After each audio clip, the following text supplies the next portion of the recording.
I was sitting in the back seat of a rideshare car in Austin, Texas on a Tuesday night in November 2024 when I heard the click.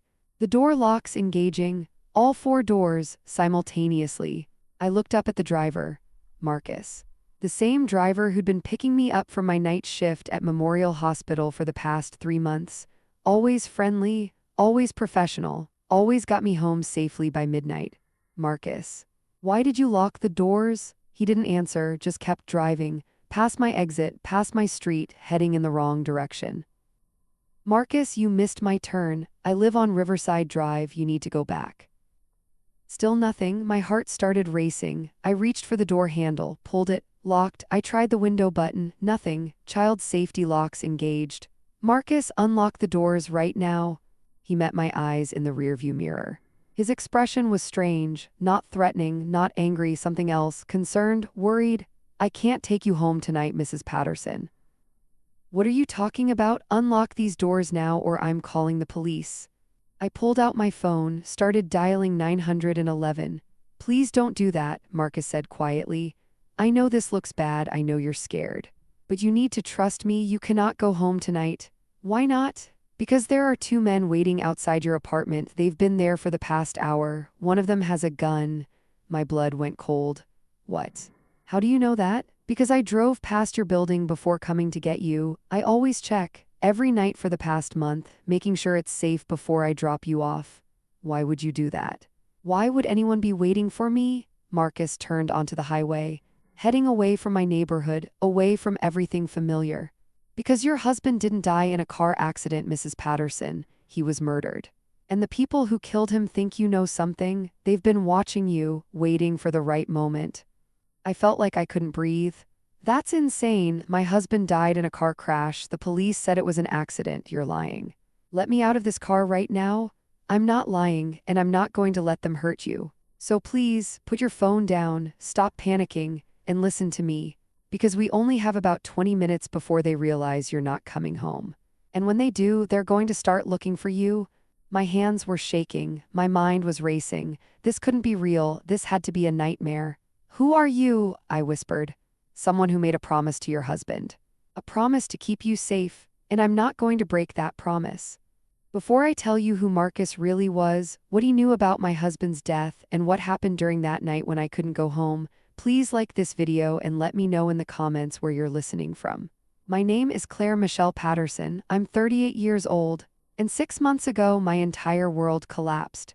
His name was David Michael Patterson. He was 41 years old. We'd been married for 12 years, together for 14. We met in college, University of Texas at Austin. I was studying healthcare administration. He was in computer science. We met at a campus coffee shop. He spilled his latte on my textbook, apologized profusely, bought me a replacement coffee and a new textbook. We started dating 2 weeks later. David was brilliant, quiet, kind, the type of person who noticed when you needed cheering up, who remembered your favorite foods, who texted you random facts about space because he knew you found astronomy fascinating. We got married in 2012. Small ceremony, just family and close friends. We couldn't afford anything fancy. David was still finishing his master's degree. I was working entry-level at a hospital, but we were happy, genuinely happy. We moved into a 1-bedroom apartment in the Riverside area of Austin. Modest, affordable.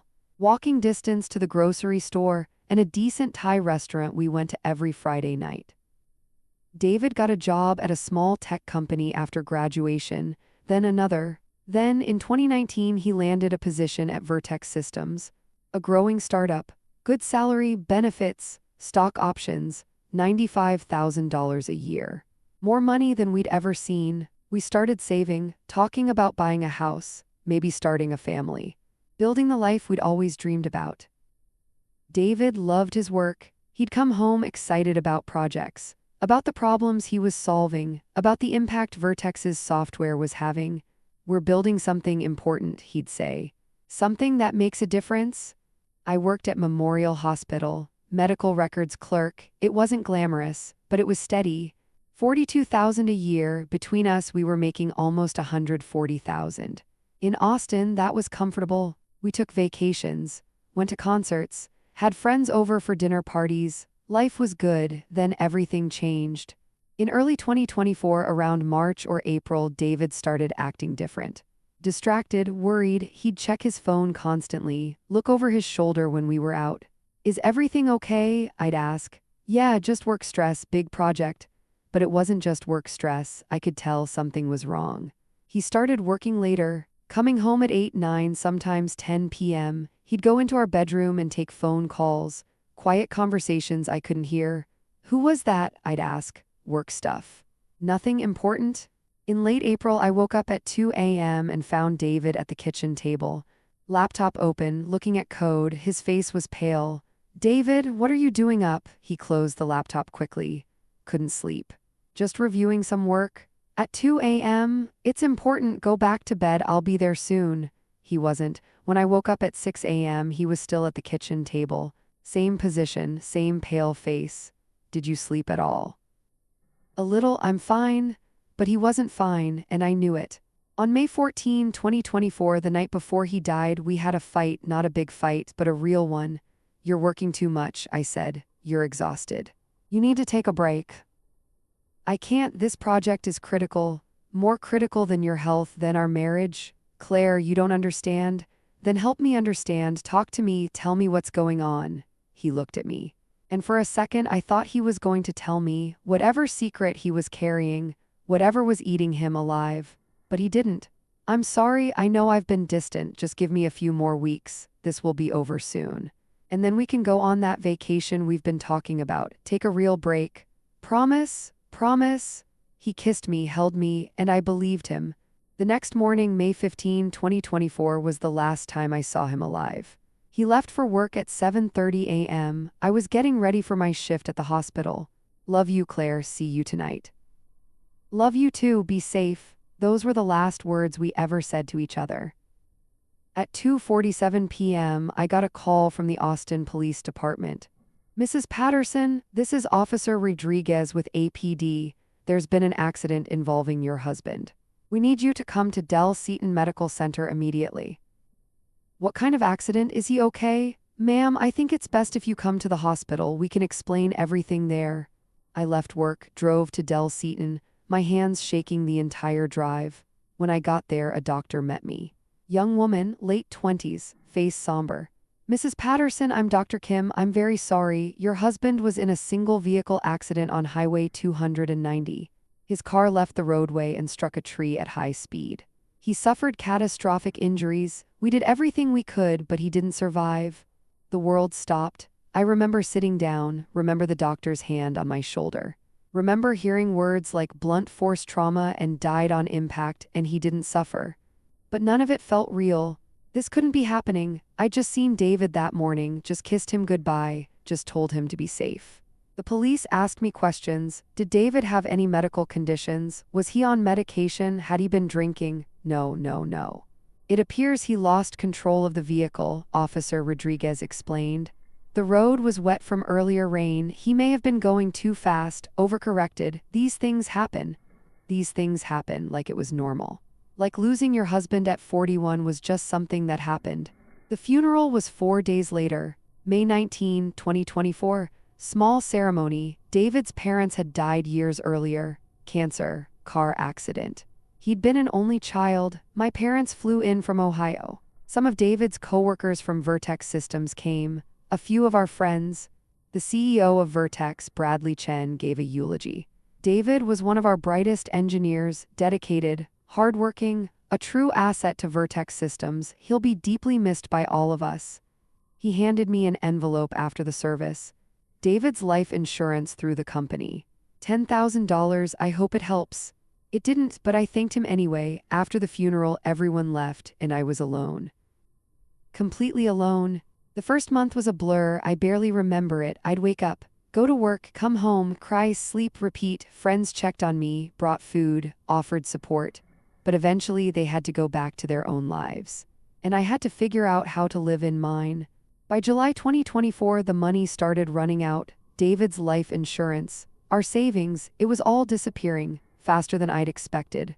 Rent, utilities, food, gas. Car insurance for a car I didn't even have anymore. David's car had been totaled in the accident. Mine had broken down months before and we'd been sharing his. I was taking Uber everywhere, $20 to work, $20 home, $40 a day, $800 a month just on transportation. I couldn't afford it. My salary alone, $42,000 a year, wasn't enough. Not in Austin, not with rent at $1,500 a month. So in late August, I applied for a second job, night shift at Memorial Hospital. Same building where I worked days, just different hours, different department. Medical records filing, taking patient files from the day shift, digitizing them, organizing them, uploading them to the system. Boring work, repetitive, but it paid an extra $1,500 a month. I'd work my day shift from 8 a.m. to 4 p.m., go home, sleep for a few hours, come back at 8 p.m., work until midnight, go home, sleep, wake up at 6 a.m., do it all again. It was exhausting, unsustainable. But necessary? My first week of night shift was early September. The hospital at night was different. Quieter, darker, fewer people. I'd finish at midnight, walk out to the employee parking lot, and call for a ride, Uber, Lyft. Whatever was available. The first few weeks I got different drivers every night. Some were fine, professional, got me home safely. Others were sketchy, uncomfortable, made inappropriate comments, took routes that seemed longer than necessary. I started carrying pepper spray in my purse, started sitting directly behind the driver so I could see their hands, started texting my best friend Jessica every time I got in a car with the driver's name and license plate. Just in case, I told her, "Claire, this is dangerous. You shouldn't be taking rideshares at midnight. I don't have a choice. I can't afford a car right now. Then let me pick you up. I'll set an alarm. You have to work in the morning. I can't ask you to do that." But Jessica was right. It was dangerous, especially for a woman alone at midnight. Then in late September, I got Marcus. Marcus Williams, that's what his rideshare profile said. African-American male, age 45, 5-star rating, over 2,000 rides completed, clean Honda Accord professional. He picked me up from Memorial Hospital at 12:03 a.m. on September 24, 2024. "Good evening, Mrs. Patterson, heading to Riverside Drive?" "Yes, thank you." He pulled out of the parking lot smoothly. No jerky acceleration, no aggressive lane changes, just calm, professional driving. Soft jazz music played from the speakers. Miles Davis, Kind of Blue, David's favorite album. I almost cried hearing it. "Is the music okay?" Marcus asked, noticing my reaction in the rearview mirror. "It's perfect. My husband loved Miles Davis." "Loved, past tense? He passed away a few months ago. I'm very sorry for your loss. Thank you." We drove in silence for a few minutes. Not awkward silence, comfortable silence. "How long have you been doing rideshare?" I asked. "About 3 years, since I retired from my previous career. What did you do before?" "Government work, nothing exciting." He didn't elaborate. I didn't push. He dropped me off at my apartment building, right at the entrance. Waited until I was inside before driving away. The next night I requested Marcus specifically. "The rideshare app let you favorite drivers." I did. He accepted the ride immediately. Same routine, same jazz music, same calm professionalism. "How was your shift, Mrs. Patterson?" "Long, boring, but it pays the bills." Night shift is tough, especially working 2 jobs. "How did you know I work 2 jobs?" "You're getting picked up from a hospital at midnight and you mentioned bills, just an educated guess." He was observant, perceptive. Over the next few weeks, Marcus became my regular driver. Every night, same time, same route. We developed a routine. He'd pull up. I'd get in. He'd ask about my shift. I'd give a brief answer. We'd drive in comfortable silence or make small talk about Austin traffic, weather, music. He never asked personal questions, never made me uncomfortable, never took routes that seemed suspicious. I felt safe with Marcus. Safer than I'd felt with anyone since David died. By mid-October, I was requesting Marcus every single night, and he was accepting every time. "Don't you ever take a night off?" I asked one evening. "I take Sundays off." "You don't work Sundays?" "How do you know my schedule?" "You request rides Monday through Saturday, never Sunday." I pay attention. It could have sounded creepy, but it didn't. It sounded protective, like he was watching out for me. One night in late October, my shift ran late. Equipment malfunction. Files got corrupted. I had to stay an extra hour fixing it. I didn't get out until 1:15 a.m. I requested Marcus, expecting him to be offline. Most drivers stopped accepting rides after midnight, but he accepted immediately. On my way. He pulled up 7 minutes later. Sorry for the late request, I said. No problem, I wait until you're done anyway. Wait. What do you mean? I finish my last ride around 11:30, then I park nearby, wait for your request, make sure you get home safe. Marcus, you don't have to do that. I know, but I do it anyway. Why? He was quiet for a moment. Because a woman alone at midnight deserves to feel safe, and because I made a promise. A promise to who? To myself, that I'd protect people who need protecting. I didn't understand what he meant.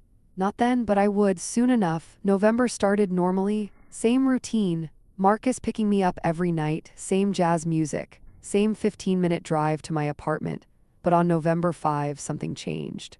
I got home and noticed my apartment door was slightly ajar. Not wide open, just not fully closed. I froze. I always locked my door, always. Had I forgotten that morning? I pushed it open slowly, looked inside. Everything looked normal, nothing obviously disturbed. But as I walked through, I noticed small things. Drawers not quite closed all the way. My laptop moved slightly from where I'd left it. The closet door open when I always kept it shut. Someone had been in my apartment. I called the police. They came, looked around, found no signs of forced entry. Maybe you forgot to lock up this morning, the officer suggested. I didn't forget. Is anything missing? I checked. Laptop still there, jewelry still there. TV, everything? No, nothing's missing. Then it was probably nothing. Maybe maintenance came in, or you accidentally left it unlocked and a neighbor closed it partway. They left. But I knew better. Someone had searched my apartment. Looking for something, but what? I didn't tell Marcus about it, didn't tell anyone except Jessica. You should move, Jessica said. That's creepy. What if they come back? I can't afford to move. I barely afford rent here. Then get better locks, cameras, something. I bought a doorbell camera, installed it myself.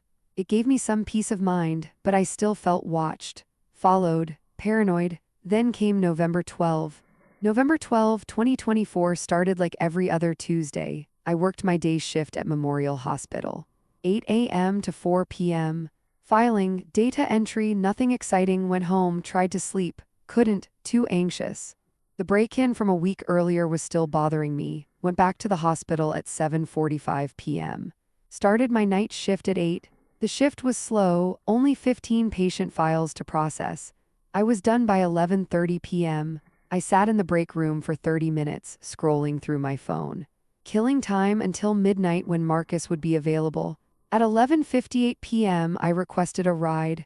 Marcus accepted within seconds. I walked out to the employee entrance. Cool November night. Temperature had dropped to the low 50s. I wrapped my cardigan tighter. Marcus pulled up at 12:02 a.m., right on time, Honda Accord, jazz music, same as always. Evening, Mrs. Patterson, how was your shift? Short tonight.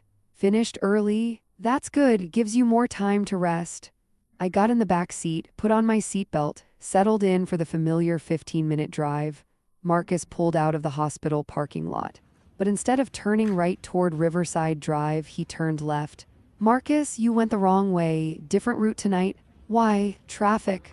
But there was no traffic. It was midnight on a Tuesday. The roads were empty. Marcus, I'd prefer the usual route. Please turn around. Can't do that, Mrs. Patterson. That's when I heard it. Click, click, click, click. All 4 doors locking simultaneously. Marcus, what are you doing? Unlock the doors? He didn't respond, just kept driving. Heading toward Highway 290. My heart started pounding. This was wrong. Something was very wrong. I pulled the door handle. Locked. Tried the window button. Nothing. Marcus, unlock these doors right now or I'm calling the police. I grabbed my phone. Started to dial 911. Please don't, Marcus said quietly. I know this is scary, but you need to trust me. Just for a few minutes, let me explain. Explain what? You locked me in your car and you're driving in the wrong direction. This is kidnapping. I'm not kidnapping you, I'm protecting you. From what? From the 2 men who have been waiting outside your apartment for the past hour. Men who have guns, men who were sent to grab you tonight. I felt cold, all over. What are you talking about? I drove past your building at 11:30, like I always do, checking to make sure it's safe before I pick you up. Tonight there was a black SUV parked across the street. 2 men inside, watching your building, waiting. How do you know they were waiting for me? Because I know who sent them, and I know why. And I know that if I'd taken you home tonight, you wouldn't have walked into that apartment alive. This is insane. You're insane. Let me out of this car. Marcus pulled onto Highway 290, heading west, away from Austin, into darkness. Mrs. Patterson, Claire, listen to me. Your husband didn't die in a car accident. He was murdered. Run off the road by the same people who sent those men tonight. He discovered something at Vertex Systems, something they couldn't let him reveal, so they killed him, and now they think you know what he knew. They think he told you. Or gave you files or evidence, something. That's ridiculous. David died in a crash. The police investigated. The police investigated what they were told to investigate, and they found what they were supposed to find. An accident, nothing more. Why would anyone kill David? He was a software engineer. He wrote code, that's it. He wrote code for defense contracts, military systems, and he found a backdoor, a way for someone to access classified U.S. military networks. And when he dug deeper, he found proof that Vertex's CEO put it there intentionally.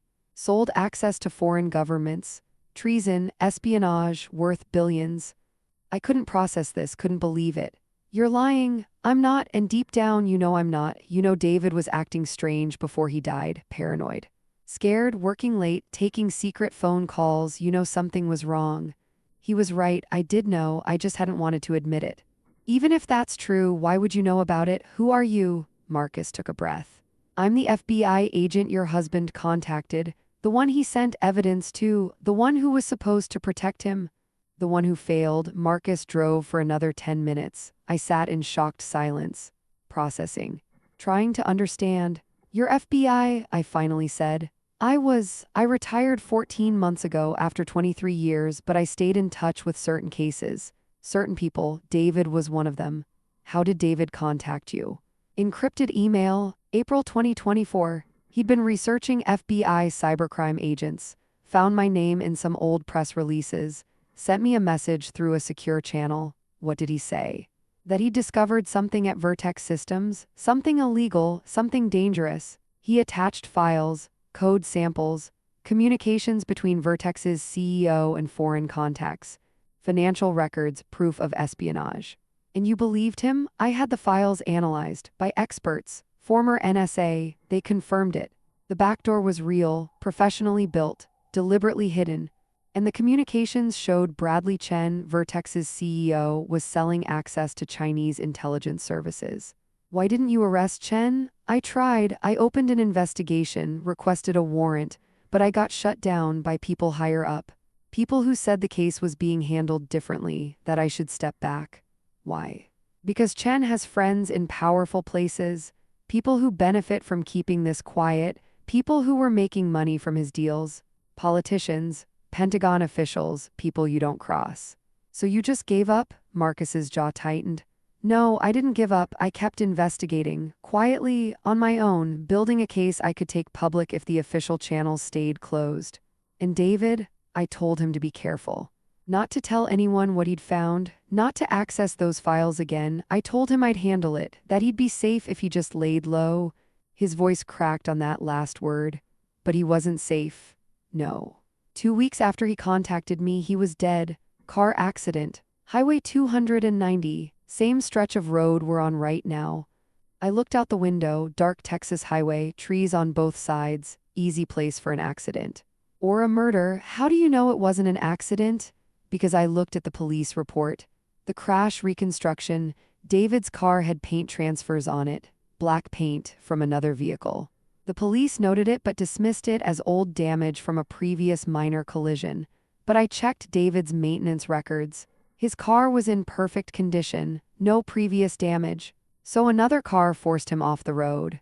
Yes. A black SUV. Witnesses reported seeing one speeding away from the scene, but the police never followed up, said it was probably unrelated. And you think it was Chen's people? I know it was. I tracked the SUV, rental car, paid for with a shell company connected to Vertex Systems. Driver was a private security contractor, former military.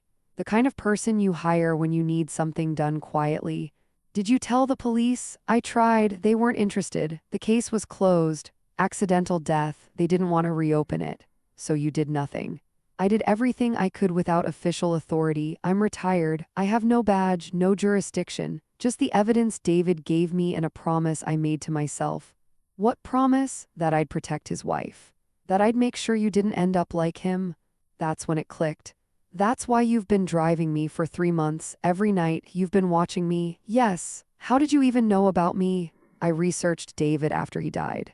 Found out about you. Found out you'd taken a night shift. Started driving for rideshare apps just so I could be there. Make sure you got home safely. That's stalking. It's protection, and it's the only reason you're still alive.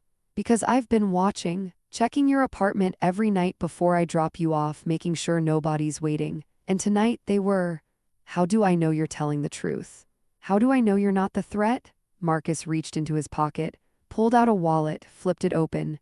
FBI credentials, Marcus J. Williams, special agent, retired. Then he pulled out his phone, showed me photos. David's car after the crash, the paint transfers, the rental SUV records, emails between Bradley Chen and foreign contacts, all the evidence David had sent him. I've been trying to protect you, Claire, for 6 months. Every single day, making sure you're safe, waiting for the right moment to bring Chen down. And tonight, they forced my hand. What do we do now? We disappear for a while, until I can figure out how to end this without getting you killed.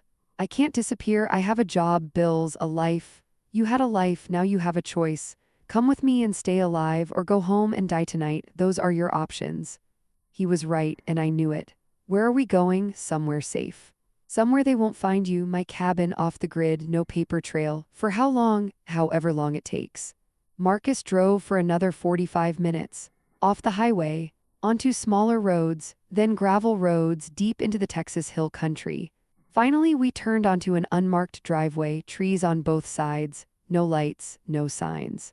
After a quarter-mile, we reached a small cabin, 1-story wood exterior, solar panels on the roof, surrounded by trees. Marcus parked, unlocked the doors. We're here, it's safe, I promise. I got out slowly, looked around. Complete darkness except for the car's headlights. No houses nearby, no street lights, just wilderness. Nobody knows about this place? I asked. Nobody. I bought it under a different name. Cash purchase, no mortgage. No utilities connected to my name, completely off the books. He unlocked the cabin door, turned on lights. Solar powered. The interior was simple but comfortable. Small living room with a couch and fireplace. Kitchen, 2 bedrooms, bathroom. Everything clean, organized, like Marcus lived here regularly. I come here on weekends sometimes, he explained. It's peaceful, good place to think. I sat down on the couch, felt the weight of everything crashing down. David was murdered. I was being hunted. My entire life was a lie. I need to call someone, my friend Jessica. She'll be worried if I don't check in. You can't. They'll track your phone. They're probably monitoring your contacts already. So I'm just supposed to disappear, let everyone think I'm dead? Better they think you disappeared than know you're dead. He had a point. There's food in the kitchen, Marcus said. Help yourself. The bedroom on the right is yours. Door locks from the inside if that makes you feel safer. Why are you doing this? Really? You don't owe me anything. Marcus sat down in a chair across from me. I told your husband I'd protect you before he died. He was scared. Knew something might happen. Sent me an email saying if anything happened to him to watch over you, make sure you stayed safe. You never met him. Why would he trust you? Because I was the only person who believed him. Everyone else thought he was paranoid, conspiracy theorist, but I saw the evidence. I knew he was right, and I think he knew that if they came for him, you'd be next. I started crying, really crying, for the first time since David died. Not quiet tears, full-body sobs, all the grief I'd been holding back for 6 months. All the fear, all the confusion. Marcus didn't try to comfort me, didn't tell me it would be okay, just sat there, let me cry. When I finally stopped, he spoke. I'm going to keep you alive, Claire, whatever it takes, that's my promise. What if you can't? What if Chen finds us? He won't. But if he does, Marcus pulled back his jacket. Showed me a gun holstered at his hip. Then I'll do what I should have done for David. I'll fight. I spent that first night in the cabin's spare bedroom. Didn't sleep, just lay there staring at the ceiling, processing, trying to understand. David was murdered. I was in hiding. My life would never be the same. The next morning, Marcus made breakfast. Eggs, toast, coffee. We sat at the small kitchen table. What happens now? I asked. We build a case. One that's so airtight, so public that Chen can't bury it.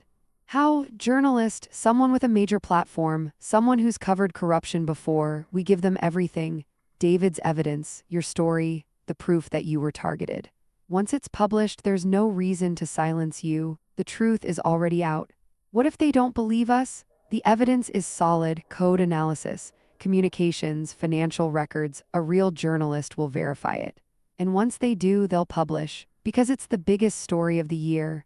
Who's the journalist? Rachel Morrison, investigative reporter, works for the Washington Post. She's exposed tech corruption before, government contracts, defense scandals. She's fearless. Will she even talk to us? I've worked with her before on other cases. She trusts me and she loves a good corruption story. How long will it take? A few weeks, maybe longer. Rachel will need to verify everything. Interview sources, build the story, but once she publishes, you're safe. And until then, you stay here off the grid. I'll bring you supplies, food, anything you need, but you can't leave. Can't contact anyone, not until this is over. What about my job? They'll fire me. Call in sick, family emergency, whatever excuse works. But don't tell them where you are. I used Marcus's landline to call the hospital. Told my supervisor my mother in Ohio had a medical emergency. I needed at least a week off. Maybe 2. She was understanding, gave me the time. Then I waited. Days blurred together. No internet, no TV, just books from Marcus's small library, old novels, biographies, philosophy. I read to keep from going insane. Marcus came every other day, brought groceries, updates on his progress with Rachel. She's interested, really interested, but she wants to meet you, interview you directly, verify your story. When? Next week, Austin, public place, coffee shop, lots of witnesses, safe. And if Chen's people see us, they won't. We'll be careful. On day 6 at the cabin, I found myself thinking about David, really thinking about him. Not the grief, not the loss, but the man he was. Brave, principled, willing to risk everything for what was right. He could have ignored the back door, pretended he didn't see it, kept his head down, kept his job, kept his life. But he didn't, because that wasn't who he was. I'm proud of you, I whispered to the empty cabin. I'm so proud of you. On day 8, Marcus arrived with news. Rachel's ready, tomorrow, 10 a.m. Mozart's Coffee Roasters on Lake Austin. She'll be there, alone, just a conversation. Loki, what do I tell her? Everything's the truth about David, about the break-in, about the men at your apartment. Let her see the fear, the reality. She needs to understand what Chen is willing to do. Okay, I can do that. One more thing, we're using a different car, and you're wearing a disguise. Baseball cap, sunglasses, different clothes, just in case. You really think they're looking for me? I think they're looking everywhere. And I'm not taking chances. The next morning, Marcus drove me to Austin, not in his Honda Accord, in a borrowed pickup truck, Texas plates, anonymous. I wore a UT Austin baseball cap, oversized sunglasses. A hoodie I'd borrowed from Marcus. Jeans, looked like a college student, not a 38-year-old widow in hiding. Mozart's Coffee Roasters was busy, morning rush, students, freelancers, young professionals getting their caffeine fix. Perfect cover. Rachel Morrison was already there, sitting at a corner table. Laptop open, coffee in hand. She was 50s. Short silver hair, sharp intelligent eyes, wore a blazer over a simple blouse. Professional but approachable. Marcus and I walked over. He'd introduced us via text earlier. She knew what I looked like. Claire Patterson? She asked, standing to shake my hand. Yes, thank you for meeting me. Of course. Sit, please. Marcus stayed nearby but gave us space. Close enough to intervene if needed, far enough to let us talk. Rachel pulled out a notepad. Old school, no phone recording, just pen and paper. Marcus has told me the basics, but I want to hear it from you. Start from the beginning. Tell me about David. I did everything. Our marriage. His work at Vertex Systems. How he changed in early 2024. Paranoid, scared, working late, secret phone calls, his death on May 15, the police saying it was an accident, the break-in at my apartment. The men waiting outside my building the night Marcus drove me away. Rachel listened intently, took notes, asked clarifying questions. Did David ever tell you what he found, the back door, any details? No. He kept me completely in the dark. I think he was trying to protect me. And you had no idea about any of this until Marcus told you? None. I thought my husband died in a car crash. I thought I was just a widow trying to survive. What made you believe Marcus when he told you the truth, the evidence? He showed me photos, police reports, David's emails, and honestly, deep down, I knew something was wrong. I just didn't want to admit it. Rachel wrote that down, then looked at me directly. If I publish this story, it's going to change your life. You'll be public, a target. Chen's lawyers will attack you. They'll say you're lying. That you're a grieving widow making up conspiracies. Are you ready for that? I don't have a choice. If I stay silent, I stay in danger. If the truth comes out, at least it's over. That's not guaranteed. I needed at least a week off. Maybe two. She was understanding, gave me the time. Then I waited. Days blurred together. No internet, no TV, just books from Marcus's small library, old novels, biographies, philosophy. I read to keep from going insane. Marcus came every other day, brought groceries, updates on his progress with Rachel. She's interested, really interested, but she wants to meet you, interview you directly, verify your story. When? Next week, Austin, public place, coffee shop, lots of witnesses, safe. And if Chen's people see us, they won't. We'll be careful. On day 6 at the cabin, I found myself thinking about David, really thinking about him. Not the grief, not the loss, but the man he was. Brave, principled, willing to risk everything for what was right. He could have ignored the back door, pretended he didn't see it, kept his head down, kept his job, kept his life. But he didn't, because that wasn't who he was. I'm proud of you, I whispered to the empty cabin. I'm so proud of you. On day 8, Marcus arrived with news. Rachel's ready tomorrow, 10 a.m. Mozart's Coffee Roasters on Lake Austin. She'll be there, alone, just a conversation. Loki, what do I tell her? Everything's the truth about David, about the break-in, about the men at your apartment. Let her see the fear, the reality. She needs to understand what Chen is willing to do. Okay, I can do that. One more thing, we're using a different car, and you're wearing a disguise. Baseball cap, sunglasses, different clothes, just in case. You really think they're looking for me? I think they're looking everywhere. And I'm not taking chances. The next morning, Marcus drove me to Austin, not in his Honda Accord, in a borrowed pickup truck, Texas plates, anonymous. I wore a UT Austin baseball cap, oversized sunglasses. A hoodie I'd borrowed from Marcus. Jeans, looked like a college student, not a 38-year-old widow in hiding. Mozart's Coffee Roasters was busy, morning rush, students, freelancers, young professionals getting their caffeine fix. Perfect cover, Rachel Morrison was already there, sitting at a corner table. Laptop open, coffee in hand, she was 50s. Short silver hair, sharp intelligent eyes, wore a blazer over a simple blouse. Professional but approachable. Marcus and I walked over, he'd introduced us via text earlier. She knew what I looked like. Claire Patterson, she asked, standing to shake my hand. Yes, thank you for meeting me, of course, sit, please. Marcus stayed nearby but gave us space. Close enough to intervene if needed, far enough to let us talk. Rachel pulled out a notepad, old school, no phone recording, just pen and paper. Marcus has told me the basics, but I want to hear it from you. Start from the beginning, tell me about David. I did, everything, our marriage. His work at Vertex Systems. How he changed in early 2024.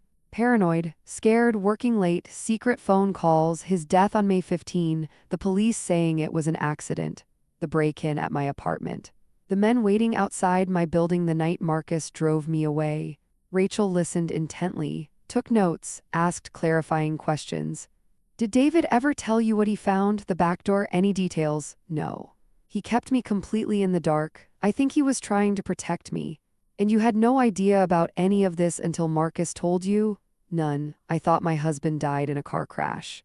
I thought I was just a widow trying to survive. What made you believe Marcus when he told you the truth, the evidence? He showed me photos, police reports, David's emails, and honestly, deep down, I knew something was wrong. I just didn't want to admit it. Rachel wrote that down, then looked at me directly. If I publish this story, it's going to change your life. You'll be public, a target. Chen's lawyers will attack you. They'll say you're lying.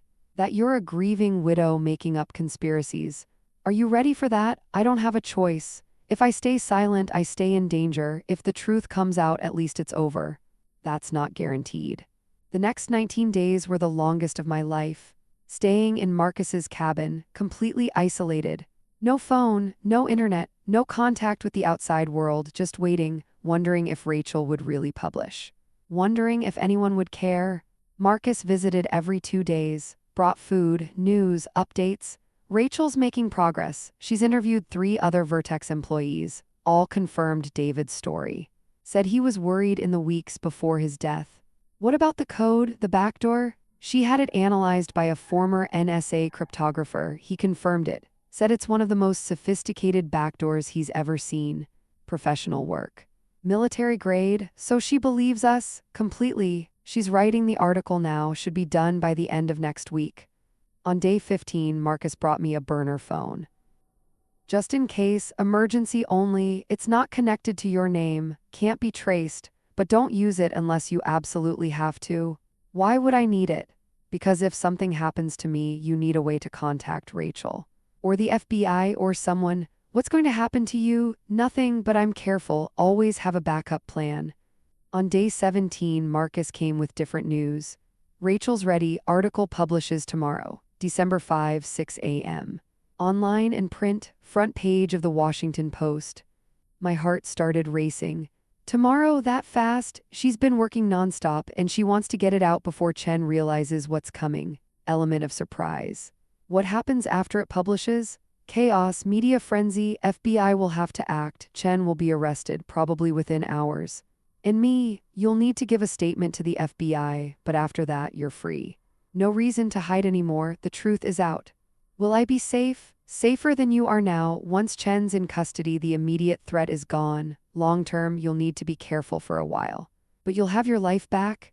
That night, I couldn't sleep, kept thinking about David, about what tomorrow would mean, justice, finally, but also exposure. My private grief becoming public knowledge. Was I ready for that? I didn't know. But it was too late to turn back. December 5, 2024, 6:02 a.m. Marcus showed up at the cabin with a laptop, connected to the internet via satellite. It's live, front page. He turned the screen toward me. Tech CEO sold military secrets to China. Whistleblower paid with his life by Rachel Morrison. The article was devastating. 12,000 words, detailed, sourced, verified, every piece of evidence David had found. Every communication between Chen and Chinese intelligence. Every financial transfer. And David's story, how he discovered the backdoor, how he contacted the FBI, how he died 2 weeks later in a suspicious car accident. My story too, the widow who'd been targeted, the break-in, the men waiting at my apartment, all of it, public. It's everywhere, Marcus said, scrolling through news sites. CNN picked it up, Fox News, MSNBC, BBC. Everyone's covering it. By 8 a.m., the FBI had arrested Bradley Chen, charged with espionage, treason, conspiracy, murder for hire, bail denied. By noon, 2 congressmen connected to the scandal had resigned. A Pentagon official was suspended. An NSA deputy director announced early retirement. The house of cards was collapsing. My phone, the burner Marcus had given me, started ringing. Unknown number. Don't answer, Marcus said. But it kept ringing, 10 calls in 20 minutes. Finally, I answered. Mrs. Patterson, this is Special Agent Jennifer Cross with the FBI. We need you to come in for a formal statement about your husband's case and the attempts on your life. How did you get this number? We've been monitoring the investigation. Marcus Williams alerted us to your situation. We'd like to bring you in protective custody. Just until we're certain you're safe. I looked at Marcus, he nodded. Okay, where? FBI field office in Austin. We'll send agents to pick you up. Where are you currently? I gave her the address of Marcus's cabin. 2 hours later, 3 FBI agents arrived. 2 men, 1 woman, professional. Armed, Mrs. Patterson, we're here to escort you to Austin. You're safe now. I rode in the back of an FBI SUV. Marcus followed in his truck. The Austin FBI field office was downtown, high security, multiple checkpoints. Inside, I gave my statement, everything, the timeline, the break-in, the men at my apartment, Marcus's intervention. They recorded it all, took notes, asked follow-up questions. Thank you, Mrs. Patterson. Your testimony is going to be crucial in the prosecution. What about Chen? Is he really going to prison? If we have anything to say about it, he'll spend the rest of his life in federal prison. What he did was treason, pure and simple. And the people who protected him? We're building cases against all of them. It's going to take time, but they're all going down. After 6 hours of interviews, they let me go. You're free to return to your life, Mrs. Patterson. We don't believe you're in immediate danger anymore, but we recommend caution. Avoid public appearances. Don't talk to media without legal counsel. And if you notice anything suspicious, call us immediately. They gave me a card, direct line to Agent Cross. Marcus drove me home to my apartment on Riverside Drive, the place I hadn't been in 19 days. It felt foreign. Like someone else's life. What are you going to do now? Marcus asked. I don't know, sleep for a week, figure out what's next. You should probably move, too many memories here. Yeah, maybe. He hesitated at the door. If you need anything, I know, call you. Thank you, Marcus, for everything, for keeping your promise. Your husband was a good man, he deserved better. He had you, that was something. Marcus left, and I was alone. But for the first time in 6 months, I felt safe. Bradley Chen's trial started in March 2025. Federal court in Washington, D.C., the charges were massive. Espionage, treason, conspiracy, murder for hire. Obstruction of justice. The prosecution had everything: David's evidence, communications, financial records, testimony from Vertex employees, and me. I testified on day 4, took the stand in a packed courtroom. The prosecutor asked me about David, about his behavior before he died. Did your husband seem afraid in the weeks before his death? Yes, he was paranoid, checking his car, looking over his shoulder. He wouldn't tell me why. Said it was work stress, but I knew it was more. And after his death, did you experience any unusual events? My apartment was broken into, nothing stolen, just searched. Then, months later, I was told men were waiting to grab me. If Marcus Williams hadn't intervened, I'd be dead. The defense tried to discredit me, said I was a grieving widow seeing conspiracies where none existed. But the evidence was overwhelming.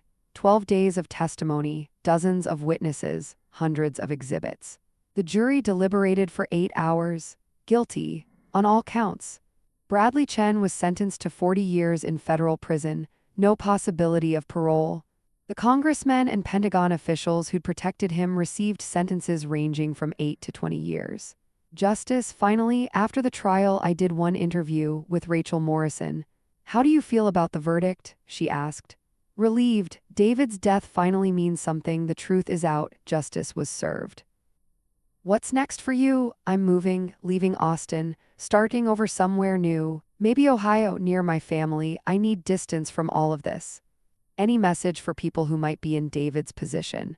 Who discover something wrong and don't know what to do? Tell someone. Don't keep it to yourself. Don't think you can handle it alone. David tried to do the right thing, and he paid the ultimate price. But his courage started something. An investigation that brought down corrupt people. His death wasn't in vain. The interview published in June 2025. By then, I'd already moved to Columbus, Ohio. It's November 12, 2025 now. Exactly 1 year since Marcus locked those doors and drove me away from death. I'm living in Columbus, small apartment near my parents, working at a local hospital. Day shift only, no more night shifts, no more rideshare apps.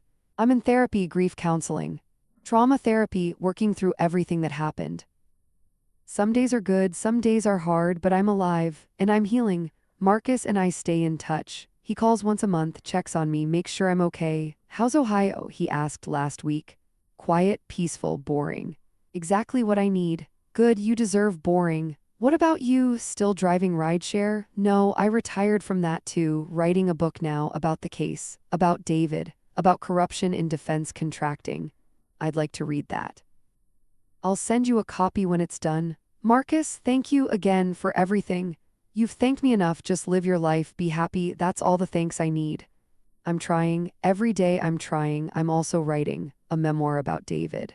About what he discovered, about what it cost him. It's therapeutic, painful, but necessary. I want people to know who he was, not just the whistleblower, but the man, the husband, the person who chose truth over safety. Last week, I got a letter from Vertex Systems' bankruptcy trustee. The company had dissolved after Chen's conviction. They were offering settlements to families affected by Chen's crimes, $500,000. I took it. Donated half to a whistleblower protection foundation. The other half I'm using for school, nursing degree, something I've always wanted. David would be proud. Yesterday was the anniversary. 1 year since the night Marcus saved my life. I called him, just wanted to say thank you one more time. You're welcome one more time. Do you think David knew what would happen to him? I think he knew the risks, but he did it anyway, because that's who he was. Yeah, that's who he was. We talked for an hour about life, about healing, about the future, and for the first time in a long time I felt hopeful. Not happy, not yet, but hopeful that someday I'd be okay, that David's death would mean something, that the truth would always matter, and that strangers could become heroes. I'm Claire Patterson, I'm 39 years old, I'm a widow, a survivor, a witness to corruption, and I'm still here. Because one stranger kept a promise to a man he'd never met. Because one driver locked the doors and drove me away from danger. Because the truth always comes out. Eventually. If this story resonated with you, please like and subscribe.